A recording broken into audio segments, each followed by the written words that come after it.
Спецпроект Разкол, Операция Разкол, Агенти на разкола. На такива заглавия попада всеки, който се поразрови в хронологията на разкола в Украйна. Процесът за предоставяне на автокефалия на неканоничната православна църква на Украйна е изцяло под ръководството на САЩ и според редица разкрития в медиите се обезпечава основно чрез две лица. Единият е специалният посланник на САЩ по религиите и международните религиозни свободи Самюел Браунбек, който не е православен, но пък реши да се захване с православните въпроси. На длъжността специален посланник е издигнат от Доналд Тръмп.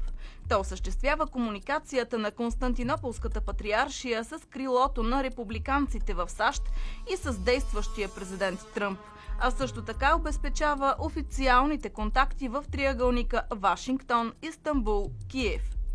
Но освен официалните контакти, има и неофициален канал на взаимодействие, който осигурява връзката на Константинополската патриаршия с крилото на демократите в американската власт и в частност с структурите на Сорос. Това е отец Александър Карлуцус, представител на Американската архиепископия към Константинополската патриаршия. По данни на сайта Катехон, именно отец Александър държи в ръцете си паричните потоци от САЩ за Константинополската патриаршия. Журналистът Жустин Франгали, който е автор на биографията на бившия архиепископ на Америка Спиридон, пише: Отец Александър най-малко от 90-те години е съсредоточил в своите ръце управлението на паричните потоци, идващи от САЩ в Константинопол. Постъпленията в самата Турция или Гърция са мизерни в сравнение с парите, идващи от богатото гръцко-американско общество. Това е превърнало отец Александър в най-важния човек в гръцката православна архиепископия в Америка и му е дало безпрецедентен инструмент за натиск върху свещенослужителите, пише журналистът. Отец Александър се познава лично с бившия президент на САЩ Барак Обама, бившия вице-президент Джо Байден, с семейство Клинтън. А също така е приятел с бившия шеф на ЦРУ Джордж Тенет. Дори през 2003 година Джордж Тенет получава награда за достижения от фонд, в който изпълнителен директор е бил отец Александър. Освен това, отец Александър е ярък защитник на американските ценности и западния вариант на християнството с търпимост, например, към еднополовите връзки. Публичните факти свидетелстват за пряката връзка между Константинополския патриарх и влиятелните американски кръгове и ведомства, сред които са също така фигури като Джордж Сорос и семействата Буш и Клинтън. Един от най-влиятелните хора в Константинополската патриаршия е отец Алекс, който отговаря за връзките с обществеността на Гръцката православна архиепископия на Америка. Отец Алекс е изпълнителен съветник на фонд, който финансира институциите на Гръцката православна архиепископия на Съединените американски щати. В резултат на това фондът стана инструмент на американското влияние в Гърция. Сивият гръцко-американски кардинал живее в луксозна къща в елитния район на Ню Йорк в съседство с милиардера Джордж Сорос и поддържа добри отношения с бившия ръководител на ЦРУ Джордж Тенет.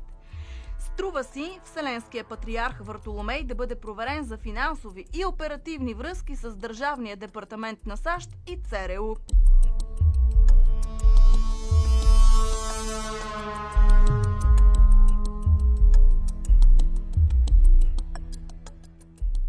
Публичните събития, хронологията говори сама за себе си. Решенията за православието диктува неправославна страна – САЩ.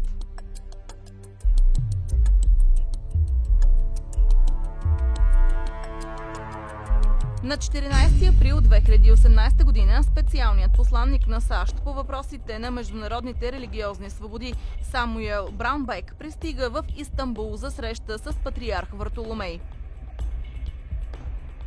17 април Джефри Пает, който сега е посланник на САЩ в Гърция, но преди това оглавяваше дипломатическата мисия на САЩ в Украйна, посещава Атон.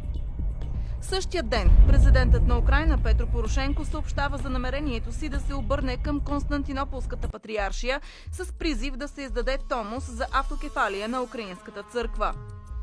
20 април Върховната рада на Украйна поддържа инициативата на Порошенко.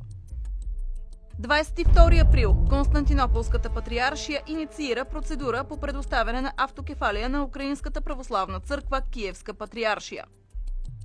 1 септември на събор на константинополските иерарси в Истанбул е прието решение да предоставят автокефалия на Украйна без съгласуване с другите църкви.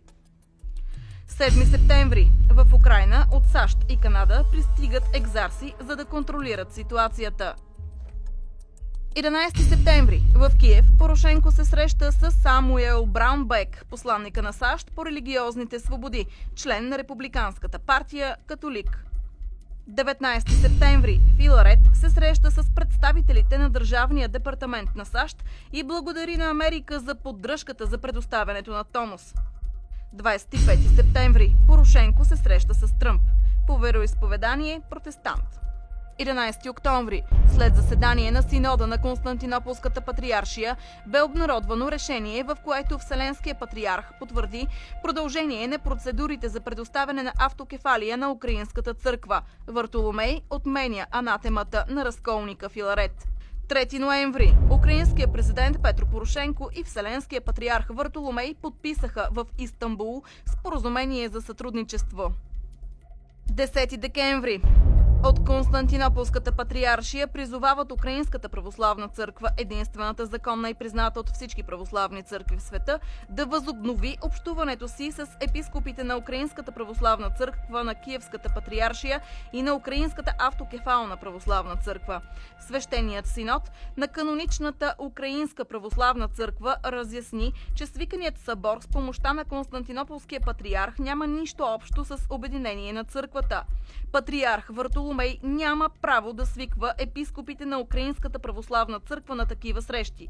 Планираният обединителен събор в кавички се счита за незаконен, тъй като в него ще участват представители на разколнически групировки. 13 декември, броени дни преди обединителния събор в Киев, украинският разколник, така наречения патриарх на Киевската патриаршия Филарет, се срещна с бившия заместник директор на ЦРУ Джак Дивайн. Филарет награди американския разузнавач с висока църковна награда за помощ на Украйна от страна на Съединените щати в създаването на единна поместна църква. 15 декември, по време на обединителния събор в Киев, 39-годишният митрополит Епифаний бе избран за предстоятел на новата автокефална украинска църква. 19 декември, Съединените щати приветстват митрополит Епифаний за избирането му за ръководител на новата църква в Украйна. Това заяви заместник представителят на Държавния департамент на САЩ Робърт Паладино. 5 януари 2019. В Истанбул на 5 януари 2019 година Вселенският патриарх Вартоломей подписа Томоса за автокефалия на новата православна църква на Украйна. За да се обяви една поместна църква за автокефална, според църковните канони е необходим всеправославен събор и съгласието на всички поместни църкви. Вселенският патриарх не е православен папа и няма право на такива действия. 6 януари 2019. Вселенският патриарх връчи документа на лидера на новата православна църква на Украйна, така наречения митрополит Епифаний. Последваха отнемане на имущество на каноничната Украинска православна църква. Последва вълна от политически репресии, разпити на свещеннослужители, нападения над миряни.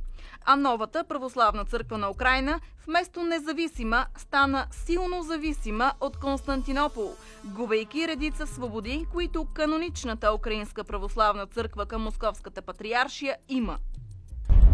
На 12 юли 2019 година стана ясно, че Константинополската патриаршия налага данък на новосъздадената православна църква на Украйна. Данъкът бе въведен след среща между Вартоломей и украинския президент Владимир Зеленски. Вартоломей настоявал за изпълняване на поетите ангажименти от Порошенко за предаване на Константинопол на местните украински светини. След получения отказ, Вартоломей изложил исканията за данъка пред главата на неканоничната църква Епифаний. Съгласно исканията на Вселенския патриарх, от всеки приход православната църква на Украйна трябва да плаща на Константинопол десятък в размер от 4 до 20 хиляди евро.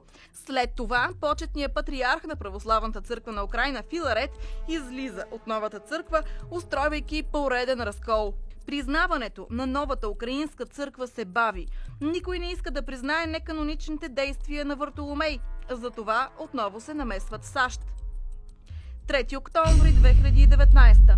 Главата на Православната църква на Украйна Епифаний се среща с посланника на САЩ за Украйна Уилям Тейлър.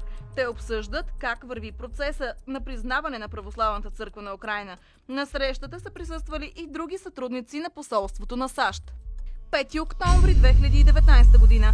Държавният секретар на САЩ Майк Помпео пристига в Атина при изключителни мерки за сигурност. Той открито намеква, че от решението за украинската автокефалия зависи по-нататъчната финансова поддръжка за гърците. Този момент е забелязан от редица журналисти. 12 октомври 2019. Няколко дни по-късно, на 12 октомври, на свое извънредно заседание, Архиерейският събор на Елатската православна църква взема решение да признае новата православна църква на Украйна.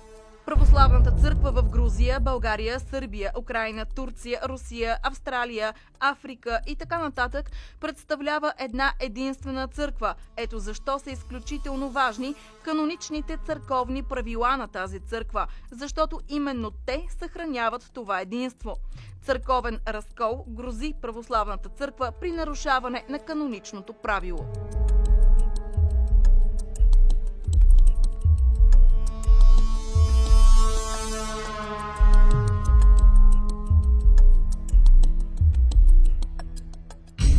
Натискът, който САЩ оказват върху другите църкви, за да продължи операцията по разрухата в православния свят, продължава. Този натиск засегна и България. Как?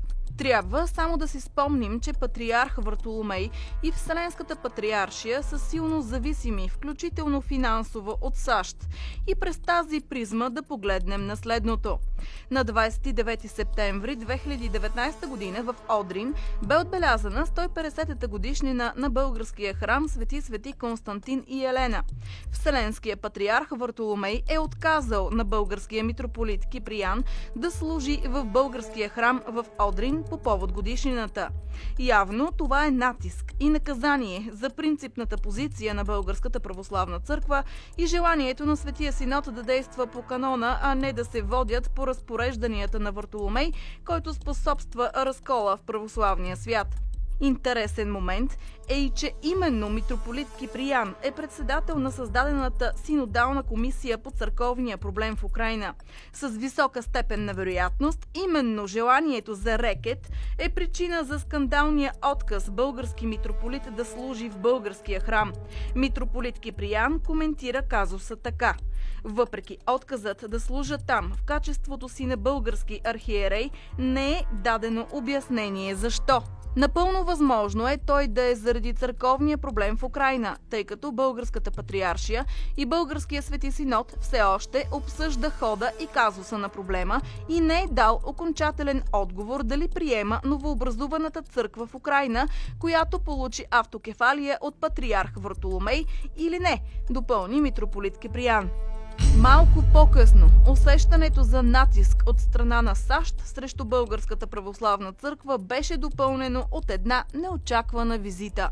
В сградата на Софийската митрополия на 2 октомври 2019 година се състоя среща между българския патриарх Неофит и изпълняващия длъжността посланник на САЩ в България Джастин Фридман. В официалното съобщение от Синода не се посочва украинската тема като тема на разговор, но ние, ако трябва да цитираме, имаме обосновано предположение с висока степен на вероятност, че този въпрос е бил един от обсъжданите, а липсата на споменаването му може би означава, че позициите са се разминали. Освен натискът, се намират и средства за поддръжка на себеподобните. На 1 октомври 2019 година Вартоломей получи награда от Лютеранската църква на Швеция за заслуга за свободата на вероизповеданията и правата на човека. Преди награждаването на православния патриарх, награди от нея са получавали Англиканската, Лютеранската и Католическата църква. През 2007 година църквата на Швеция започна да благославя еднополови бракове, а през 2009 година в сан епископ на Стокхолм е произвела откритата лесбийка Ева Бруне. В същото време САЩ награждават на 19 декември главата на неканоничната украинска църква Епифаний. Епифаний Доменко получи награда, която представители на Константинополската патриаршия в САЩ връчват на изключителни, според тях, правозащитници. На 19 октомври 2019 година архиепископът на Америка Елпидофор към Константинополската патриаршия, заедно с доктор Антони Лимберакис, главен архонт на ордена Свети Андрей Първозванни, връчват на ръководителя на Разколническата православна църква на Украйна Епифаний Доменко награда на патриарха на Атинагор за правата на човека уж заради принос в обединението на народите. Сред носителите на въпросната награда са Джо Байден, бившите американски президенти Джимми Картер, Джордж Буш и съпругата му Барбара Буш, както и Михаил Горбачов.